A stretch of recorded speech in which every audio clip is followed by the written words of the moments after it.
Bonjour à tous et bienvenue à ce webinaire. Merci pour votre présence.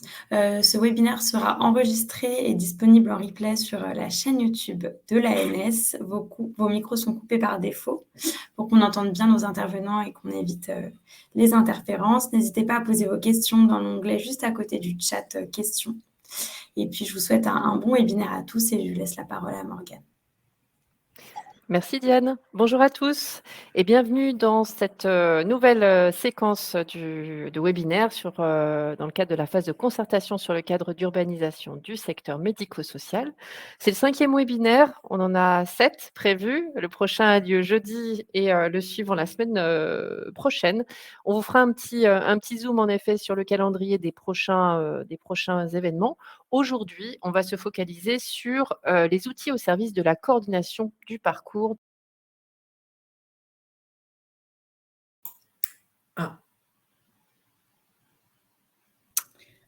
Je crois que Morgane a eu un petit souci d'ordinateur. Je pense qu'elle va se reconnecter au plus vite. Oui, si vous voulez, on peut poursuivre, hein. Donc aujourd'hui, on se concentre sur les outils au service de la coordination du parcours de la personne accompagnée. Et donc, pour animer ce webinaire, 3 intervenants. Voilà, Morgane, je te laisse poursuivre. Ah, ça va être compliqué. Alors, Morgane Berthelot, directrice du domaine transformation numérique à l'Agence du numérique en santé pour le secteur social et médico-social. Anne Cazenave, chef de projet socle numérique en santé à la CNSA, donc Caisse nationale de solidarité pour l'autonomie. Et puis, moi-même, Odile Jamet, donc je suis directrice de projet à la DNS, délégation au numérique en santé, et en charge de la transformation numérique du secteur social et médico-social. Morgane, je te laisse reprendre, j'ai juste fait la présentation. Merci Odile, j'espère que je n'aurai pas de nouvelles coupures, c'est un petit peu aléatoire ce matin.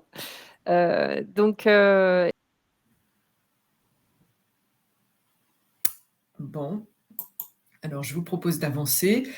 Donc aujourd'hui, ce qu'on a prévu de vous présenter, c'est dans le cadre de cette première version du cadre d'urbanisation du secteur médico-social sur lequel on travaille depuis un peu plus d'1 an maintenant. On a commencé par faire une phase d'analyse de l'existant, d'analyse des freins, des irritants et également de recueil des orientations stratégiques qu'on souhaitait donner au numérique dans le secteur médico-social. Et aujourd'hui, comme l'a dit Morgane au tout début, on est dans une phase de concertation. Donc on a un premier document qui est un document cœur qui définit l'ensemble des principes et le schéma global d'urbanisation qui a déjà été mis en concertation. Et puis maintenant, on a des documents thématiques pour éclairer un certain nombre de sujets. Donc il y a 9 domaines d'études qui vous seront présentés sur la diapo suivante et sur lesquels on reviendra. Ce qu'on vous présente aujourd'hui, c'est le premier domaine d'études. Donc qui parle de la coordination. Pardon, je vais revenir sur cette page-là. Donc ce cadre d'urbanisation, c'est un document repère dans l'écosystème qui a pour objectif de donner à comprendre à l'ensemble des parties prenantes, que ce soit des établissements, des fédérations, des acteurs nationaux, des industriels, de comprendre quelle est la cible vers laquelle on s'oriente dans l'urbanisation des systèmes d'information du médico-social. Donc c'est vraiment un document pour que tout le monde puisse comprendre quelle est la place de chacun des outils, quelle est la place de chacun des systèmes d'information. Et donc ce qu'on va vous montrer aujourd'hui, c'est dans ce secteur de la coordination, comment les différents outils s'articulent entre eux.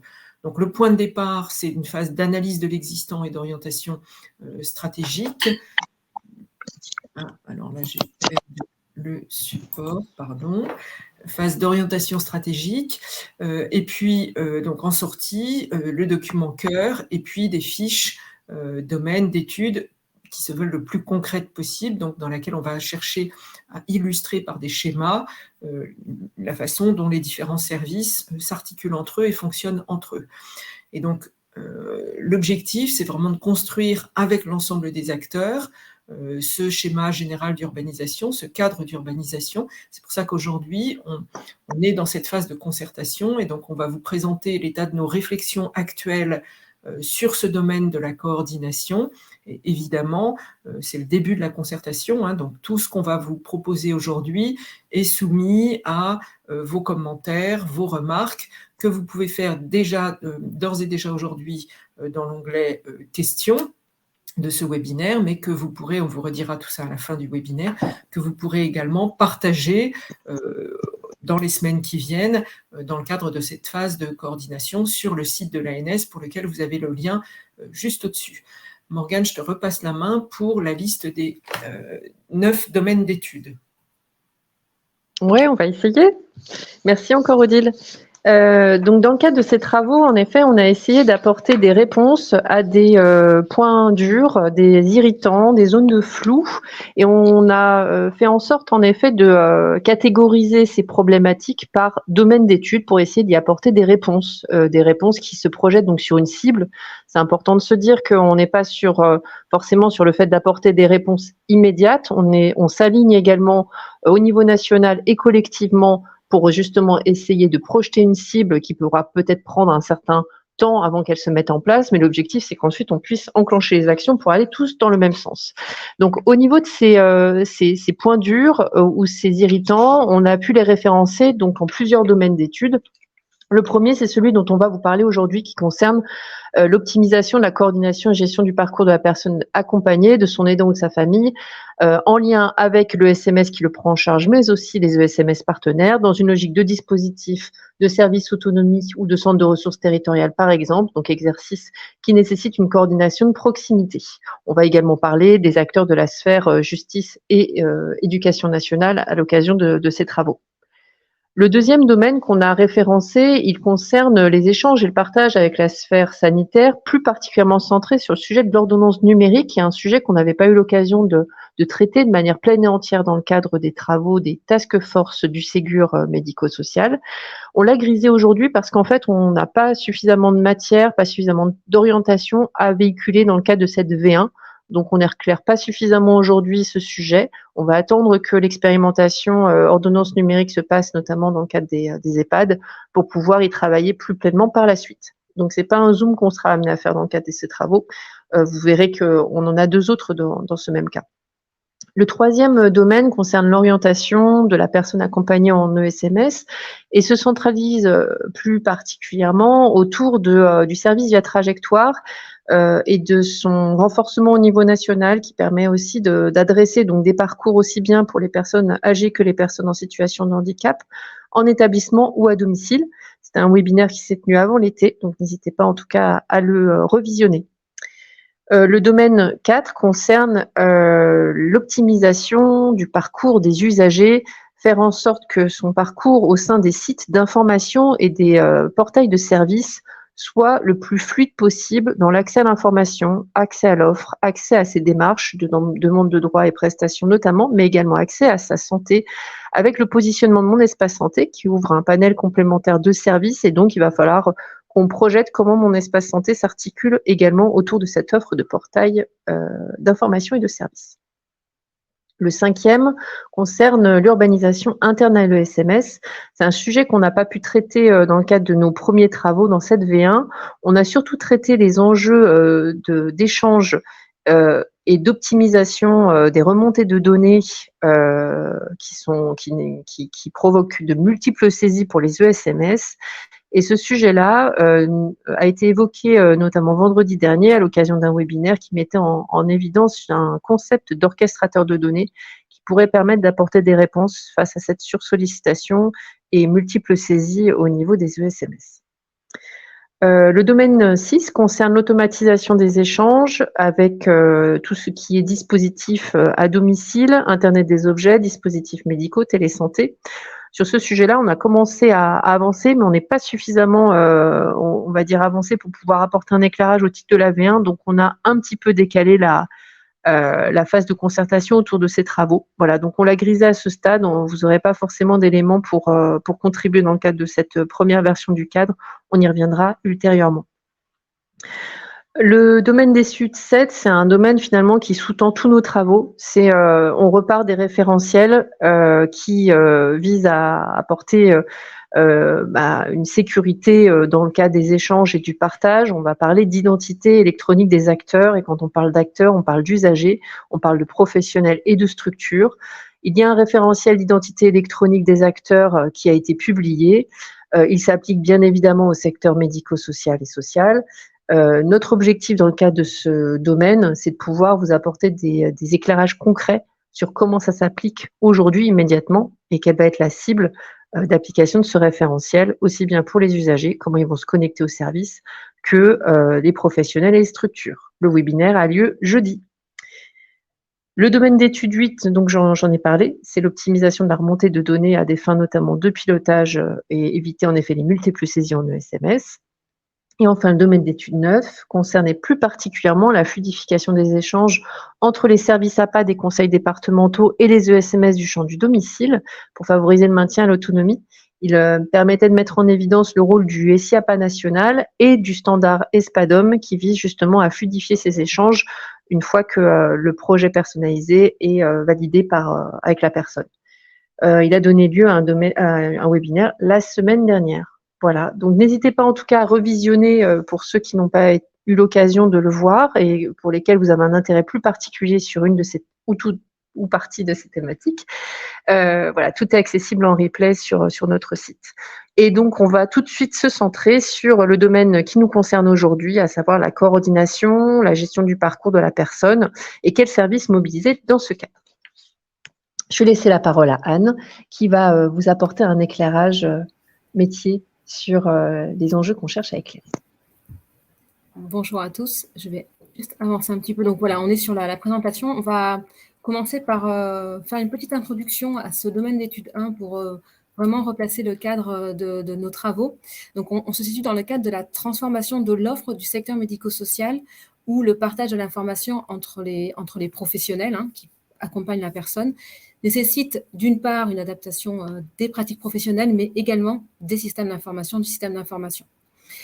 Ce domaine d'étude, il répond aux besoins de la coordination usuelle que je vois qu'on a beaucoup de participants aujourd'hui, vous connaissez, et également des nouveaux dispositifs qui se développent au cœur du secteur médico-social pour une transformation de l'offre en mode parcours. La logique des plateformes de services coordonnés amène les établissements et les services, bien sûr, à se rapprocher, à offrir des offres qui soient complémentaires, à se décloisonner. L'idée, c'est de mettre des organisations qui soient flexibles, qui puissent répondre à la pluralité des besoins des personnes qui sont accompagnées par l'ensemble des structures et des services médico-sociaux. L'enjeu, il est double. Il est d'une part de pouvoir mobiliser donc une palette variée de prestations qui répondent bien sûr aux attentes et aux besoins de chaque personne qui est accompagnée, tout en assurant bien sûr un parcours qui soit fluide entre les différentes parties prenantes, parties prenantes qui sont autour de la personne et qui accompagnent cette personne. L'idée, l'autre enjeu, c'est de pouvoir rechercher des coopérations sur les territoires avec d'autres acteurs et bien sûr des acteurs du droit commun, on l'a dit rapidement, et ainsi de fédérer une chaîne d'expertise mobilisable autour de la personne. Je te repasse la parole, Morgane, pour les axes et les enjeux de travail. Alors, dans les enjeux, donc, comme vient de le dire Anne, c'est vraiment dans le cadre d'une transformation de l'offre où les établissements, les structures sont amenés à travailler vraiment dans un mode coordonné, de coordination usuelle. On a besoin de leur proposer des outils numériques qui permettent cette coordination. Et puis, dans le cadre plus général des parcours, de fluidifier l'échange et le partage d'informations entre professionnels des ESMS, avec la personne accompagnée, avec son aidant, etc. Tous ces enjeux-là, on les a traités, on a identifié pour ça 3 axes de travail. Un premier axe qui est celui qu'on va approfondir aujourd'hui, qui est l'articulation des blocs fonctionnels de coordination entre eux, et les cas d'usage autour du DUI pour la coordination professionnelle. Et puis on aura 2 autres axes de travail qui feront l'objet de travaux ultérieurs et donc qui ne seront pas publiés là, dans cette première version, mais qui viendront par la suite, qui concernent le partage des données avec, de manière plus large avec l'ensemble des acteurs avec qui les établissements doivent se coordonner. On pense notamment aux acteurs de la sphère éducation, justice et des collectivités locales. Et puis, un troisième axe de travail qui, là aussi, on ne l'aborde pas aujourd'hui, qui concerne les besoins en matière de systèmes d'information et les besoins d'interopérabilité pour accompagner les nouvelles formes d'organisation du secteur social et médico-social, donc les dispositifs, les centres de ressources, hein, comme l'a mentionné Anne au préalable. Un petit focus sur les points de, sur les points de questionnement qu'on a présentés ici, donc avec différentes points d'entrée, métiers, organisation, etc., qui sont issus de retours terrain. Ce sont des questions qu'on va essayer d'éclaircir avec ce webinaire et le cadre d'urbanisation qu'on vous présente aujourd'hui. Première, on ne va pas toutes les citer, mais voilà, on voulait juste en présenter 3 particulièrement. Donc côté métier, une question sur laquelle on s'est penché, c'est qu'on tente d'éclairer dans cette première itération au niveau de la concertation. Quels services numériques doivent être mis en place pour soutenir au mieux cette coordination, alors cette coordination usuelle et en dispositif, on l'a vu. Autre question qu'avec l'axe d'entrée qui est sur l'urbanisation, quels services numériques doivent être utilisés et selon quel cas d'usage métier et d'échange de données. En particulier, on va s'arrêter sur essayer de comprendre quelle complémentarité et l'articulation en fonction des cas d'usage toujours on a entre le DUI, le dossier usager informatisé, les outils de coordination, les messageries de sécurité de santé, le DMP et mon espace santé. Dernier élément au point de vue de la sécurité, on a dans un contexte de coordination comment la personne accompagnée et son aidant peut-il accéder simplement à ces informations, partager des informations ou échanger avec son équipe de prise en charge, son équipe d'accompagnement. Voilà un peu les 3 questions sur lesquelles on voulait vous attirer votre attention et qu'on va essayer d'éclairer ici dans ce webinaire. Je passe la parole à Odile Morgan. Alors, donc, dans le cadre de ce premier axe de travail sur l'articulation des blocs fonctionnels de coordination, on va commencer par quelques définitions.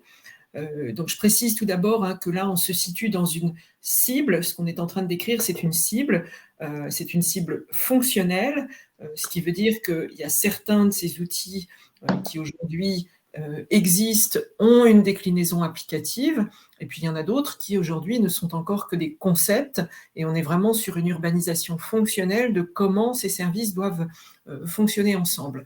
Donc, quelques définitions pour démarrer. Tout d'abord, l'agenda patient ou usager, suivant qu'on est, où on se situe dans le médico-social, on parle d'un agenda usager de mon espace santé, donc qui n'existe pas encore dans mon espace santé, mais la vocation de ce service, c'est de proposer à chaque usager, à chaque patient, une vision globale et consolidée de l'ensemble de ces rendez-vous et des actions d'accompagnement, y compris au domicile.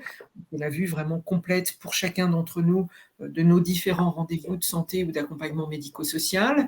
Le cercle de santé et d'accompagnement de mon espace santé, donc qui n'existe pas non plus aujourd'hui en tant que tel dans mon espace santé, mais il y a un embryon, on peut dire, qui commence à exister au travers de la rubrique des professionnels de santé du profil médical de mon espace santé, qui permet dès à présent à un usager de renseigner les principaux professionnels de santé qui sont impliqués dans son suivi et dans son accompagnement. Donc ce volet a vocation à évoluer pour devenir le cercle de santé et d'accompagnement qui permettrait d'identifier l'ensemble des professionnels qui participent aux actions de coordination, à l'accompagnement dans le cadre du parcours de la personne. Et en cible, l'usager pourra désigner les professionnels habilités et compléter ce cercle de santé. Et on va voir dans des déclinaisons, des cas d'usage un peu plus précis, comment tout ça pourrait fonctionner. Troisièmement, le bouquet de services aux professionnels, donc BSP, qui aujourd'hui n'existe pas non plus encore dans sa déclinaison applicative, qui commence à exister dans un certain nombre de documents, qui doit permettre de faciliter la vie des professionnels en leur permettant d'avoir un espace de travail dans lequel ils vont retrouver un espace de confiance dans lequel le professionnel va pouvoir retrouver l'ensemble des services numériques dont il a besoin, conformément à la doctrine du numérique en santé. Donc l'idée, c'est de simplifier, faciliter la navigation des professionnels dans les différents services en se connectant une seule fois, notamment au travers de ProSanté Connect, qui va permettre un passage de contexte professionnel, à la fois du contexte du professionnel, mais aussi du contexte de l'usager, à partir de son application métier, où il pourra accéder à différents services avec ce passage de contexte.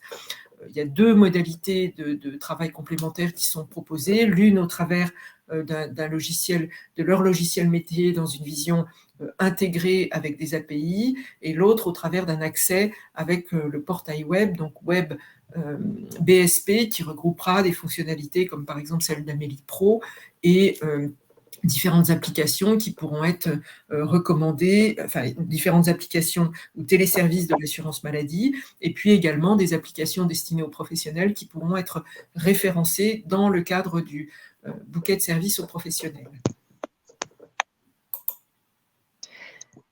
D'autres services qui vont pouvoir en effet être mobilisés pour ces enjeux de coordination. Donc, si on regarde plus particulièrement des services socles de coordination, on va pouvoir mobiliser une notion de cahier de liaison partagé qui va permettre d'assurer un partage d'informations et de disposer en temps réel entre tous les professionnels qui accompagnent la personne, donc du cercle de santé et d'accompagnement, qui permettront en effet de disposer d'une vue précise de la situation de la personne et de pouvoir échanger des informations qui peuvent trouver un format de notes, par exemple, mais aussi d'images, de résultats, des avis, signaler une chute. Voilà, ce type d'informations vont constituer en effet ce qu'on va appeler le cahier de liaison partagée, qui remplace finalement le cahier papier qu'on peut trouver au domicile de la personne âgée par exemple, et qu'on est amené à dématérialiser avec aujourd'hui pas mal finalement d'expériences ou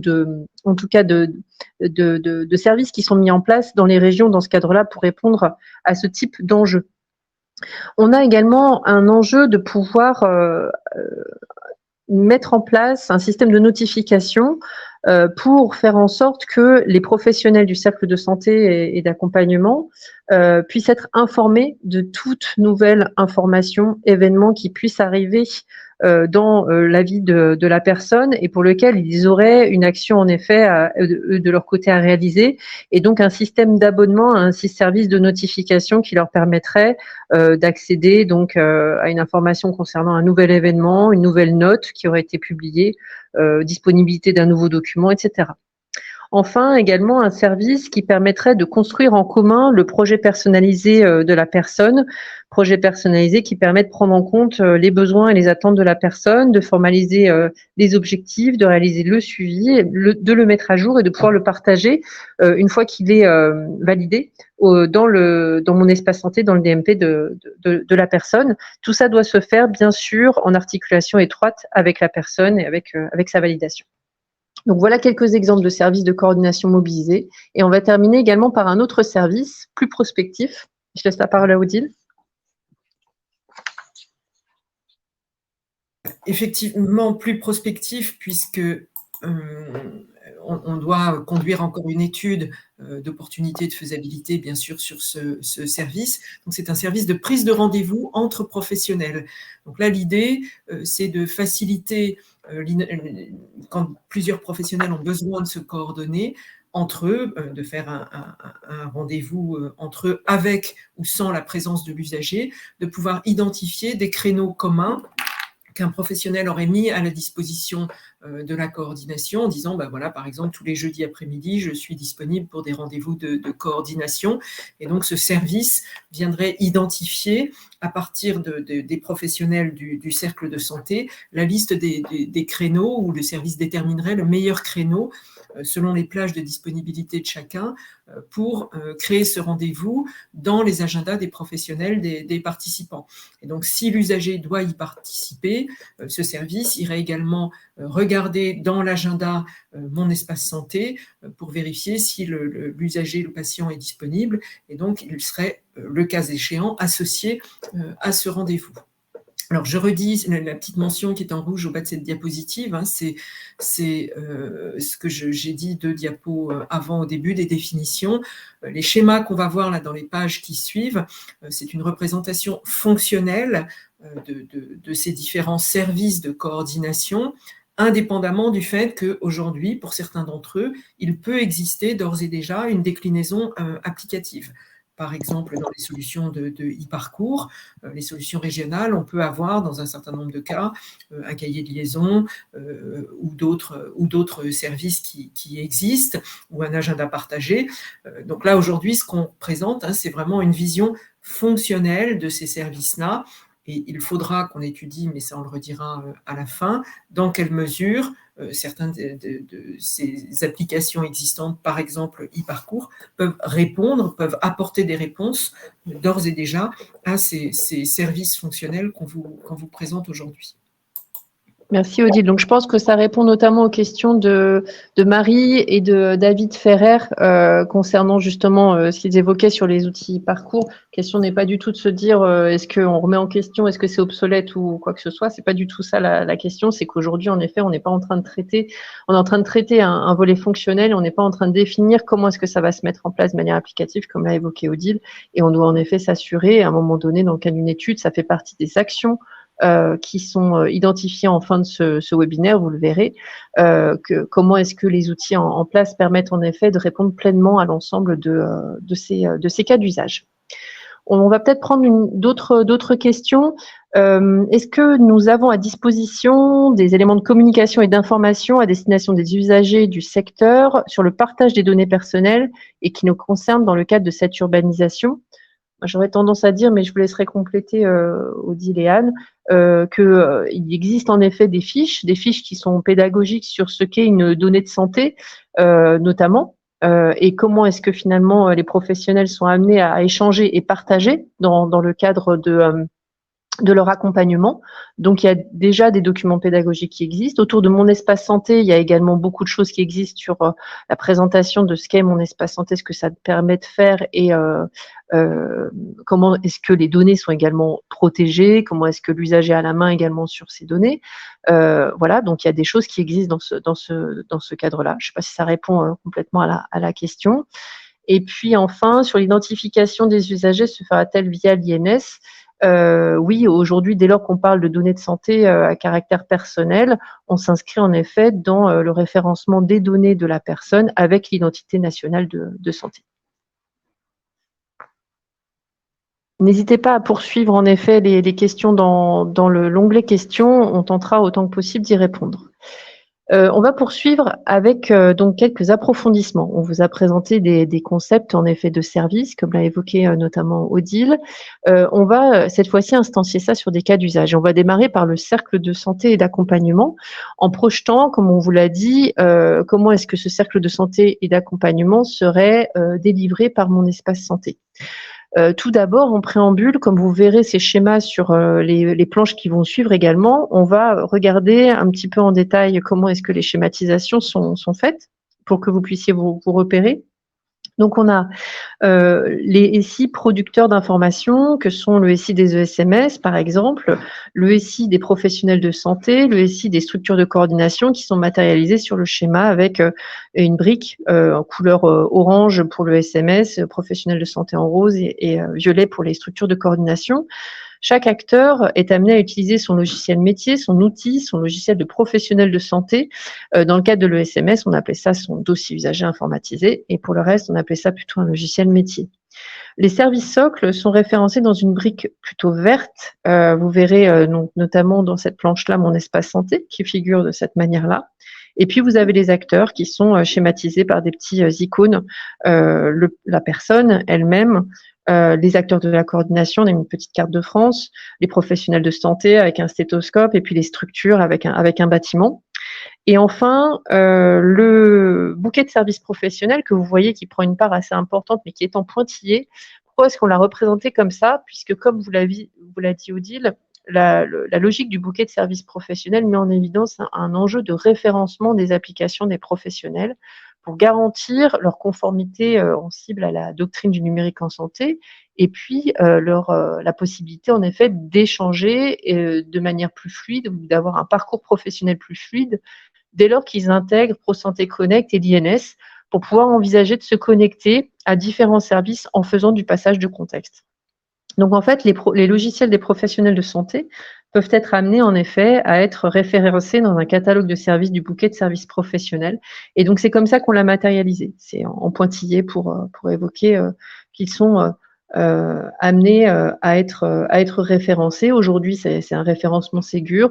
Demain, il y aura un référencement, en effet, packagé par typologie de services. Et il y a ce référencement bouquet de services professionnels qui s'inscrit dans cette logique-là. Voilà pour les réserves, on va dire la présentation générale de ce type de schéma. Et si on veut donc maintenant regarder plus en détail les cas d'usage, on va d'abord regarder un premier cas qui concerne le cercle de santé et l'alimentation du cercle de santé. On va d'abord évoquer le fait que donc dans le cadre de ce cercle de santé, de mon espace santé, qui n'est pas aujourd'hui un objet existant mais qui est en devenir, eh bien, l'assurance maladie sera amenée à alimenter automatiquement le cercle de santé d'accompagnement de la personne avec les professionnels qui apparaissent dans son historique de remboursement, donc le médecin traitant et autres professionnels qui sont amenés à être référencés de manière entre guillemets un petit peu officielle dans sa prise en charge. On pourra les retrouver dans son cercle de santé et d'accompagnement de manière automatique. Ensuite, on va avoir bien sûr la personne, l'usager et son aidant demain, dès lors que son accès sera possible également dans mon espace santé. Il pourra lui-même ajouter des professionnels de son cercle qui l'accompagnent. Donc, ça peut être des professionnels avec lesquels il interagit plus particulièrement. Et donc, ces informations, elles sont également consignées dans le cercle de santé et d'accompagnement. Et enfin, les professionnels eux-mêmes pourront également demander à la personne de faire partie de son cercle de santé et d'accompagnement. Donc, il pourra y avoir en cible un enjeu également de solliciter une délégation pour que un professionnel puisse inscrire un autre professionnel dans le cercle de santé de la personne, moyennant l'accord de l'usager.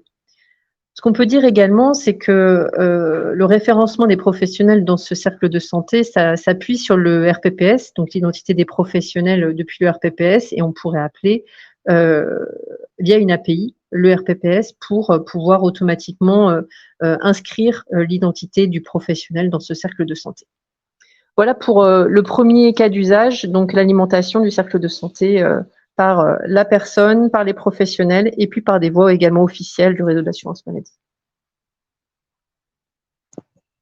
Deuxième cas d'usage, toujours sur le cercle de santé et d'accompagnement, c'est la définition et la mise en œuvre des droits d'accès et habilitation d'accès à mon espace santé. Donc l'usager pourra, à partir de ce cercle de santé et d'accompagnement qui se trouve dans mon espace santé, définir des droits et des habilitations en lecture, en écriture, pour les professionnels et les structures qui sont habilités à accéder à ces données disponibles dans mon espace santé. Donc le cercle de santé transmet les droits et les habilitations vers les logiciels métiers des structures qui accompagnent l'usager. Ça, ce sont les flèches B que vous voyez sur le schéma. Et si on va encore un petit peu plus loin, la flèche B', eh bien le DUI et les logiciels métiers de manière générale pourront aussi exploiter ces droits et habilitations donnés par l'usager depuis le cercle de santé et pourront être utilisés de manière plus large par les acteurs qui accompagnent la personne. Alors évidemment, à approfondir, on doit approfondir les règles de gestion et comment tout ça doit fonctionner, mais après consentement de l'usager, tout ça se fait bien sûr dans le cadre du consentement de l'usager, les personnes, les professionnels et les structures habilitées pourront déléguer des droits qui leur ont été octroyés par l'usager à quelqu'un d'autre. Par exemple, un professionnel pourrait déléguer à un assistant, à une secrétaire, depuis son logiciel métier et dans le cadre de leur mission. Donc, il s'agit là de propager les droits et les autorisations qui sont donnés par un usager dans le cercle de santé à l'ensemble des logiciels qui accompagnent cet usager. Là, alors j'en profite pour répondre aux questions. La responsabilité du maintien du cercle de soins de l'usager dans le temps, c'est l'usager, puisqu'on est dans le cadre de mon espace santé, donc c'est bien l'usager qui est responsable de son cercle de santé et d'accompagnement. Alors, ouais, je ne vais peut-être pas répondre à toutes les questions parce que l'heure passe et on va essayer d'y répondre par écrit. Oui, sachant que c'est assez rapide. En effet, la flèche, elle va dans les deux sens. C'est les deux cas d'usage. Voilà, on a vu l'alimentation dans le premier et le principe, en effet, de définir, de répercuter les habilitations. C'est dans l'autre sens. Donc, je pense qu'on a répondu à la question. Et quand on parle de RPPS, en effet, le RPPS+, c'est étendu aux acteurs du médico-social. C'est bien ça, en fait. On parle du RPPS+, le portail RPPS+, qui permet l'enregistrement. Mais en fait, le répertoire, c'est le RPPS, mais qui intègre bien les professionnels du secteur médico-social. On va poursuivre avec la notion d'agenda. Donc avec, j'espère que j'ai pas, voilà, c'est bon. Un premier cas d'usage au niveau de l'agenda partagé. Donc c'est important, comme l'a évoqué Odile dans la présentation des services socles, de rappeler que mon espace santé intégrera une brique d'agenda de l'usager, agenda de santé, qui permettra en effet à la personne de disposer de l'ensemble des informations sur ces événements, ces rendez-vous de santé au sens large et d'accompagnement, donc vue consolidée de l'ensemble de ces rendez-vous. Donc ce qu'on a matérialisé dans le cadre de ce schéma-là, c'est que cet agenda de mon espace santé, il va pouvoir être alimenté et synchronisé avec d'autres applications d'agenda qui existent par ailleurs et qui seraient référencées dans le catalogue de mon espace santé pour les échanges. Donc, comme typologie d'agenda, on a notamment le portail usager de l'ESMS qui pourrait être amené en effet à avoir un certain nombre de rendez-vous d'agenda mis en visibilité de la personne pour disposer d'une vision consolidée de l'ensemble des événements de la personne, quelle que soit la structure finalement qui l'accompagne. Eh bien, l'objectif est de pouvoir alimenter l'agenda patient de mon espace santé pour que la personne puisse disposer de l'ensemble de cette vue consolidée des rendez-vous. Voilà. On va passer au cas d'usage suivant.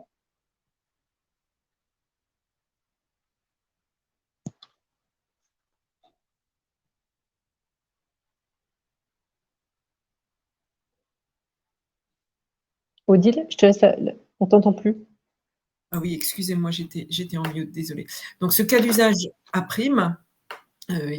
qui est l'alimentation d'agenda usager du portail usager proposé par le DUI. Donc vous voyez que c'est dans la partie gauche de la diapositive. Quand le SMS a mis en place un portail usager avec son DUI qui propose donc aux usagers un agenda usager, et bien dans ce cas, l'agenda usager est alimenté directement par le DUI.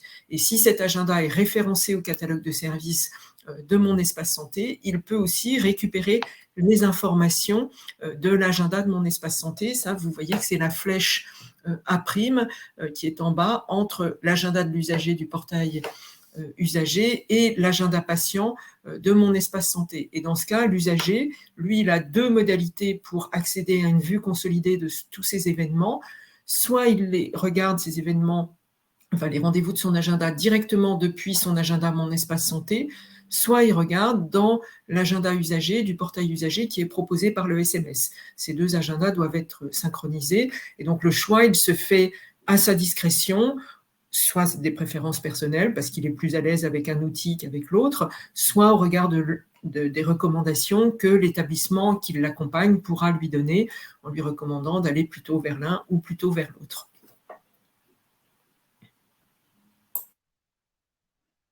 Donc, le cas d'usage suivant va concerner plutôt une vue par les professionnels. Et donc, ça, c'est assez nouveau, c'est que l'agenda de mon espace santé, l'agenda usager de mon espace santé, va pouvoir être accédé par les professionnels, moyennant en effet le consentement de la personne.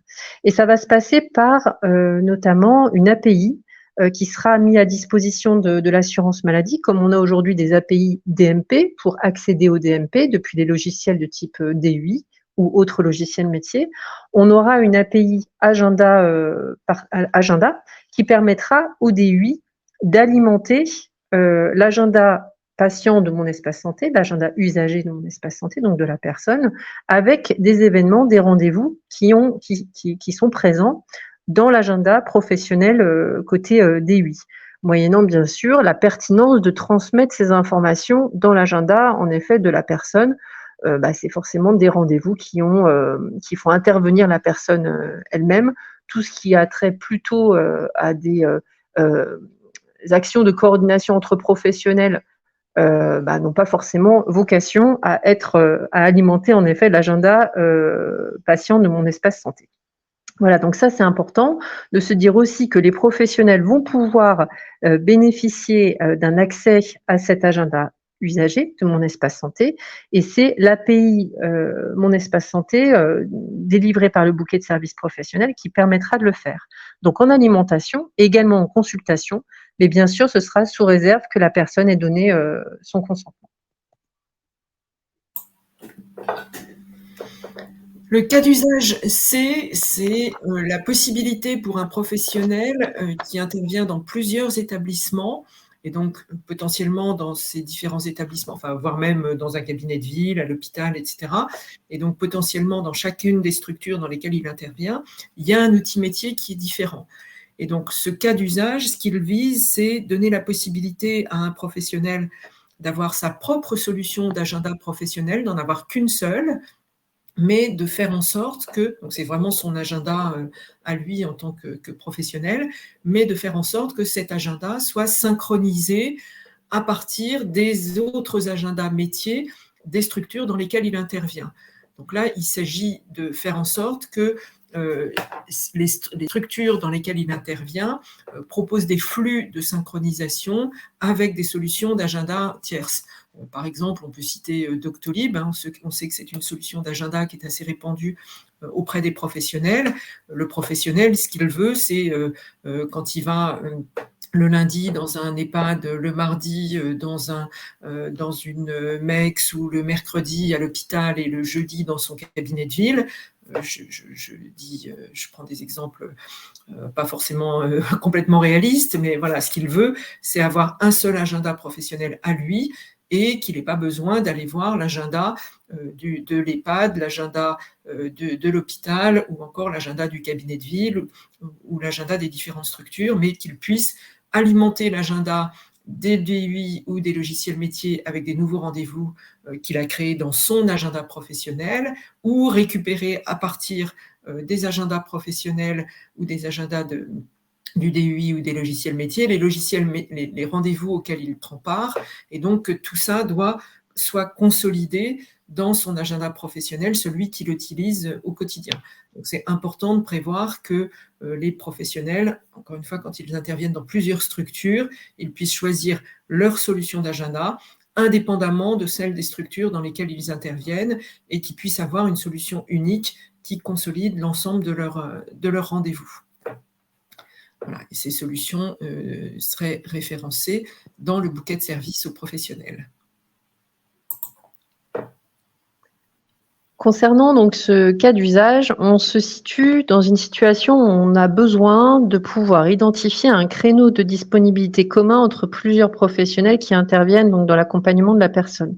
Et donc pour ça, on mobiliserait un service de prise de rendez-vous entre professionnels qui permettrait de donner à voir les plages de disponibilité qui seraient renseignées par les différents acteurs qui accompagnent donc la personne. Et donc dans le cadre de leur agenda professionnel, que ce soit dans le DUI de l'ESMS, l'agenda professionnel du professionnel de santé ou des structures de coordination, ces logiciels métiers auraient la possibilité de mettre en visibilité des plages de disponibilité pour un rendez-vous qui pourrait être pris dans le cadre de cette action coordonnée auprès d'une personne. Donc l'objectif, c'est qu'un professionnel qui chercherait un créneau commun, mobilisant plusieurs professionnels, puisse solliciter ce service, qui lui-même sollicite les plages de disponibilité disponibles, pour pouvoir identifier le créneau adapté pour conduire cette action en commun. Et donc derrière, L'objectif, en effet, serait de pouvoir ensuite inscrire ce rendez-vous en commun dans les agendas des différents acteurs impliqués dans cette action en commun. Donc, c'est pour ça que le flux, il est bidirectionnel. C'est qu'on sollicite le service de prise de rendez-vous, on met en visibilité des plages de disponibilité et l'objectif ensuite, c'est d'identifier le créneau qui est retenu et de l'inscrire dans les agendas des différents acteurs qui sont mobilisés. Ce qu'on fait apparaître également dans le flux des primes, c'est que dès lors que ce rendez-vous concernerait également la personne, enfin il concerne forcément la personne, mais impliquerait également la personne, eh bien il faudrait qu'on puisse avoir accès à l'agenda de mon espace santé de la personne pour pouvoir identifier également la disponibilité de la personne et également inscrire le rendez-vous dans son agenda de mon espace santé. Donc voilà, principe identique également pour l'agenda de mon espace santé.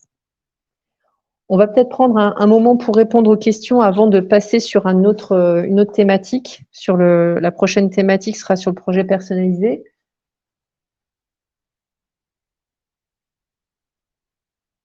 Alors, j'ai essayé de répondre à quelques questions par écrit.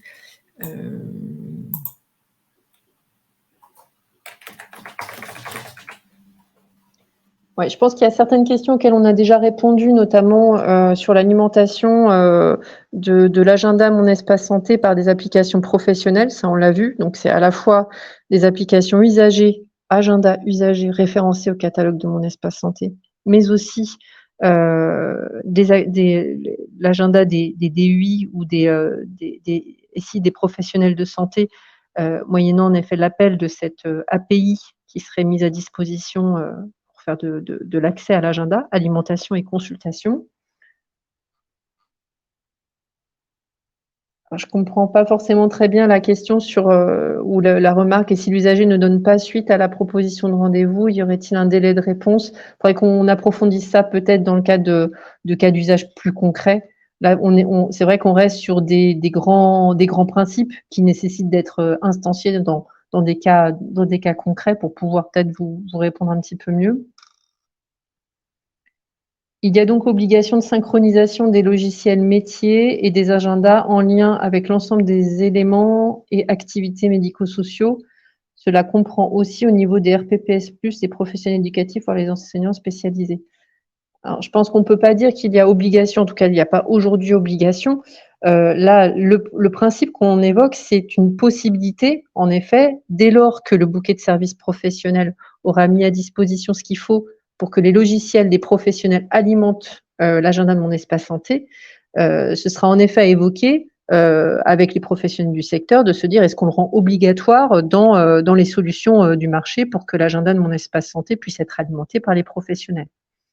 Et les professionnels, en effet, c'est les professionnels des structures, donc qui sont donc les professionnels de santé et professionnels du secteur médico-social, enfin professionnels du RPPS+, que vous évoquez.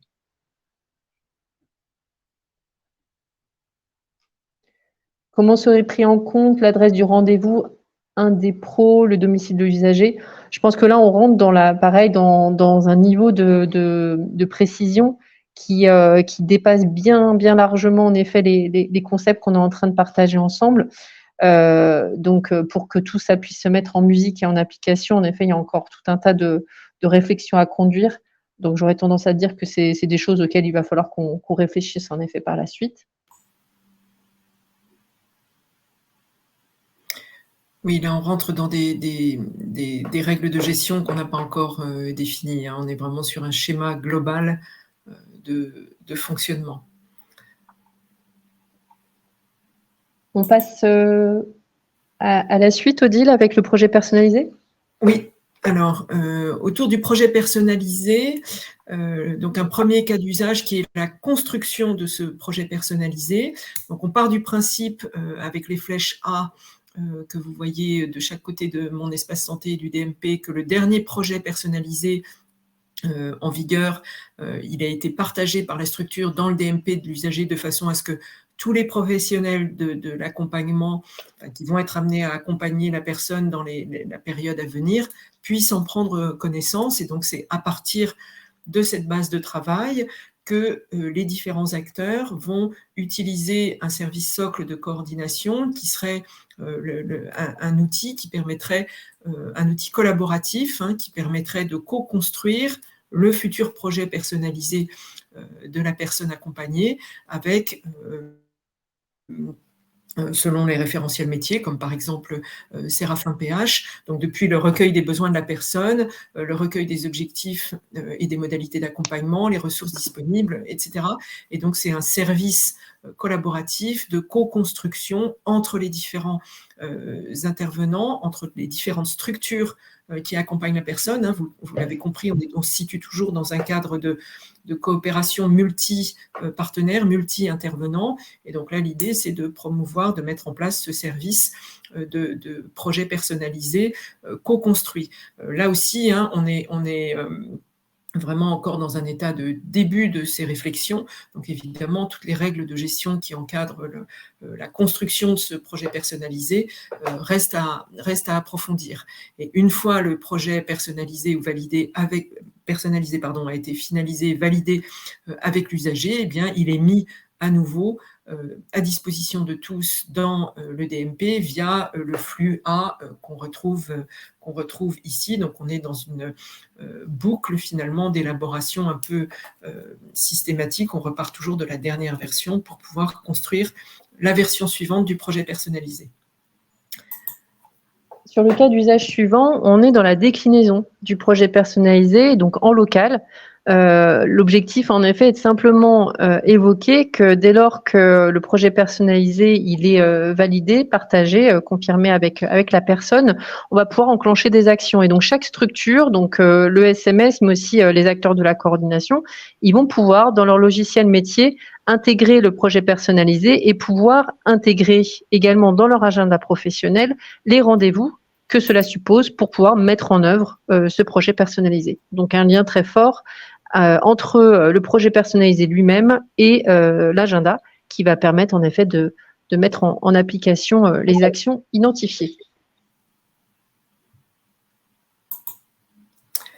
Alors, le cas d'usage suivant concerne l'utilisation du cahier de liaison partagé, et donc en particulier l'alimentation de ce cahier de liaison à partir du moment où, là aussi, on est dans une prise en charge par plusieurs acteurs. Et donc, chacune des structures, en particulier les ESMS, voire les structures de coordination, saisissent des transmissions dans leur logiciel métier pour permettre une bonne coordination des actions.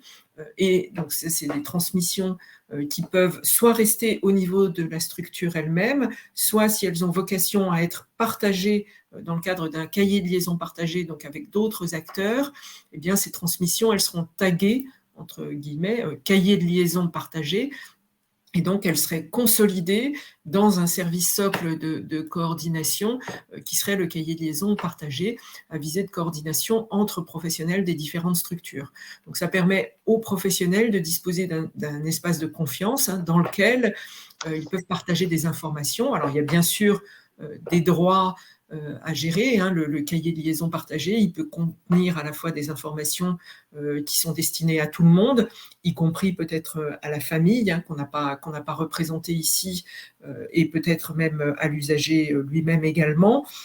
Mais il peut aussi comprendre des informations qui sont plus confidentielles, et donc il pourrait y avoir un fil d'informations plutôt médicales ou d'informations médico-sociales, et pour lesquelles il y a également des droits à gérer, puisque les intervenants pourraient y avoir accès en fonction de leur mission et en fonction de leurs habilitations.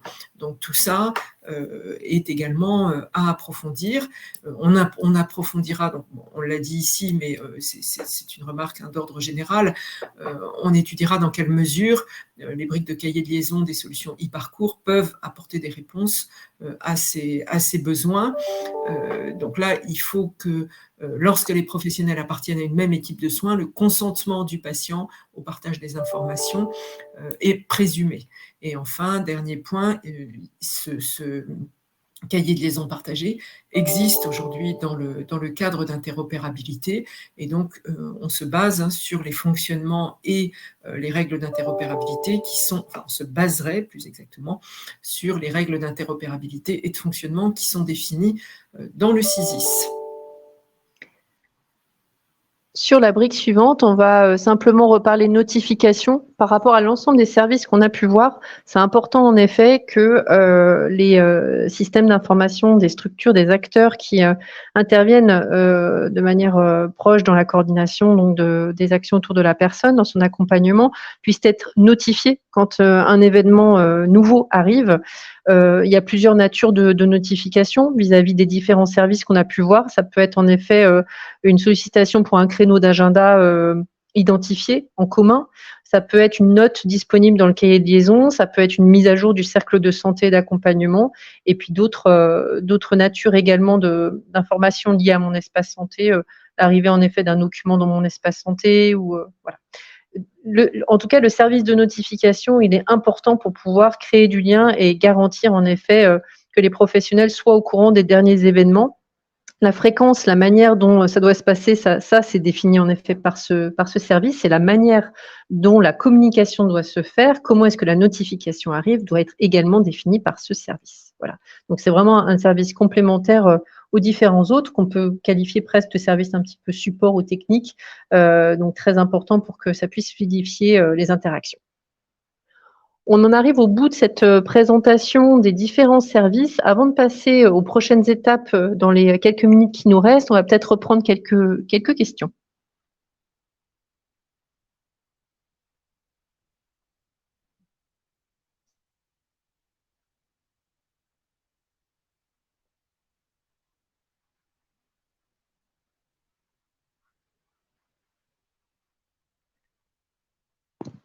Alors, sur le projet personnalisé, on est sur le projet personnalisé d'accompagnement. Pas forcément, on parle pas forcément aujourd'hui là de PPCS, mais projet personnalisé d'accompagnement de la personne. Concernant le dossier de liaison d'urgence, en effet, Odile l'a évoqué. C'est intéressant en effet de voir dans quelle mesure cet enjeu de co-construire peut être mis en place et comment ces services peuvent être mobilisés dans ce cadre-là. Sur les conditions à réunir et notamment le montant que vous évoquez sur les solutions d'agenda, ça fait partie en effet des travaux d'approfondissement qu'il faut conduire. C'est quels sont finalement, si on se dit en effet que ça a du sens, comment fait-on en effet pour que ce soit soutenable pour l'écosystème, quels leviers mettons en place en effet pour que tous puissent en disposer. Donc aujourd'hui, rien n'est défini bien sûr là-dessus, mais merci en tout cas d'apporter cet éclairage sur un élément important qui est le coût, même la complexité potentiellement, ou des questions de performance qu'on pourrait aussi avoir. On a déjà évoqué les sujets autour des programmes régionaux et parcours. Quel serait alors le cadre des échanges avec la messagerie sécurisée de santé ? C'est vrai que en fait les cas d'usage mobilisés autour de la messagerie sécurisée sont complémentaires à ces briques, on va dire de coordination. On peut avoir un exemple qu'on avait justement pas forcément prévu de vous présenter là, mais on l'avait étudié dans le cadre de certains ateliers d'approfondissement. C'est par exemple quand il faut réviser le projet personnalisé, on va être amené dans le cadre d'un ESMS du champ du handicap à pouvoir mobiliser la messagerie sécurisée de santé pour communiquer par exemple une fiche de liaison qui permettrait à l'ESMS de solliciter en effet une demande de révision par exemple ou de communiquer auprès de la MDPH. Voilà, dès lors qu'on est dans des interactions au fil de l'eau dans le cadre de l'accompagnement, on peut être amené à échanger des informations, des documents complémentaires par la messagerie sécurisée de santé. Donc, c'est vraiment complémentaire au cas d'usage qu'on a pu partager ici. On va essayer de continuer à répondre aux questions. Il nous reste que quelques toutes petites minutes. Donc, ce qu'on vous propose, c'est de tenter de répondre au maximum dans le fil de discussion. Et puis, de toute façon, vos questions, on les gardera précieusement et ça nourrira la concertation. Donc, on va vous proposer de basculer sur les prochaines étapes. Dans le cadre des prochaines étapes, Comme on vous l'a dit, sur chaque axe, on a un certain nombre de travaux à conduire au niveau national. Et encore une fois, ce qu'on vous présente ici, ce n'est qu'une ébauche, ce n'est qu'une réflexion. Donc, c'est vraiment très, très important qu'on puisse partager tout ça avec vous aujourd'hui et que vous puissiez réagir, vous puissiez nous dire en effet les questions que ça vous soulève. Sur l'axe, en effet, d'approfondissement donc des services qu'il va falloir mobiliser, on l'a vu, il va falloir en effet qu'on voit comment les solutions e-parcours peuvent répondre à ce type de cas d'usage. Ça fait partie des actions qu'il faut qu'on conduise ensemble. Il faut qu'on étudie en effet la faisabilité, l'opportunité de ce service de prise de rendez-vous entre professionnels qui peut soulever des questions de performance. Il faut qu'on approfondisse également le positionnement du bouquet de services professionnels et du référencement parce qu'on l'a mis en pointillé ici, donc il va falloir qu'on dise précisément comment ça se passe. Sur l'axe 2, on ne l'a pas du tout évoqué aujourd'hui, mais c'est quelque chose de central. Comment est-ce que les sphères éducation, justice peuvent interagir et comment est-ce qu'on va pouvoir en effet les intégrer dans le cercle de confiance et dans le cercle de santé pour qu'ils puissent exercer également leur accompagnement et bénéficier de ces services-là pour partager des notes, des créneaux de rendez-vous en commun, voilà, qu'ils puissent s'inscrire pleinement dans la coordination de proximité. Et enfin également approfondir des volets sur la partie interopérabilité, qui suivent finalement dans la suite logique de ces travaux d'urbanisation. Je passe très vite. Et donc, simplement pour vous donner de la visibilité sur les prochaines étapes, donc on est sur le webinaire 5, il nous en reste 2, on l'a évoqué. L'identité électronique des acteurs, c'est vraiment un sujet fondateur. Donc, on va tenter d'apporter des éclairages au maximum sur comment est-ce qu'un usager en cible doit se connecter avec France Connect Plus sur les différents services, par exemple. Comment ProSanté Connect pour les professionnels va permettre en effet de simplifier le parcours des professionnels et constitue le moyen d'identification électronique le plus simple aujourd'hui à implémenter en cible pour être conforme au référentiel d'identité. Voilà, l'objectif c'est de pouvoir vous apporter ces éclairages et répondre à vos questions jeudi lors du webinaire consacré au sujet. Et enfin, donc la fluidité des parcours de l'usager, ce sera le 21 septembre prochain.